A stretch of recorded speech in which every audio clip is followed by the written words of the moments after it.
Hello everybody. In today's video, I'm going to show you how to add media files in DaVinci Resolve. You can add video, audio, image files to DaVinci Resolve by importing them into Media Pool.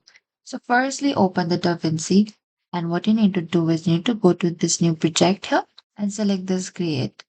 And from here, what you need to do is you can go to this media in the top that says import media and select that. And from here, you can add all of the media files that you prefer.